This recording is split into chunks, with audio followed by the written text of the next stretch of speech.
High, আমি পৌলমি। আর দেখতেই পাচ্ছ আমার হাতে কিন্তু আছে অরিও কর্নেটো আইসক্রিম। কি ভাবছো এটা দোকান থেকে কিনে আনা? একদমই নয়। তো চলো এরই মেকিং ভিডিওটা দেখাই। আর দেখতেই পাচ্ছ আমি কিন্তু চকলেট ছোট ছোট করে চপ করে নিয়েছি, দেন ওটাকে গলিয়ে দেখো এখানে পাইপেন ব্যাগের মধ্যে আমি কিন্তু ভালো করে স্প্রেড করে দিচ্ছি।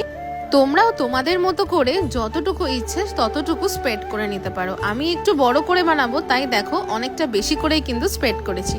এরপর আমি একটা গ্লাস ইউজ করেছি। এবার তার মধ্যে রেখে আমি কিন্তু ফ্রিজে রাখবো, তাও মিনিমাম 3 থেকে 4 ঘন্টা। ফ্রিজে আইসক্রিমের কর্নটা সেট হতে হতে আমি কিন্তু এখানে আইসক্রিমের মেন ক্রিমটা রেডি করছিলাম। আর দেখতেই পাচ্ছ এখানে কিন্তু আমি অরিও বিস্কিটও ভেঙে ভেঙে গুঁড়ো করে এর মধ্যে দিয়ে দিয়েছি, তাহলে টেস্টটা আরও বেশি হবে।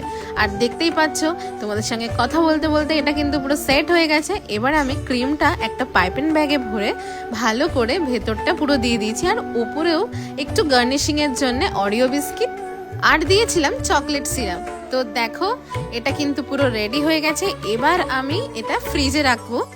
প্রায় 8 ঘন্টা মতো আমি এটা ফ্রিজে রেখেছিলাম। আর দেখো এটার ফাইনাল লুকটা।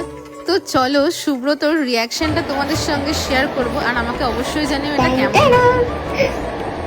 আইসক্রিম ইয়েস, কেমন? ভালো কেমন আছে? ভালো। এটা কিন্তু পুরোটা বাড়িতে বানানো চকলেট অরিও কর্নেটো। তোমাদের ভালো লাগলে অবশ্যই কিন্তু বাড়িতে এটা ট্রাই করো, আর ট্রাই করে আমায় কিন্তু অবশ্যই ছবি পাঠিও। টাটা।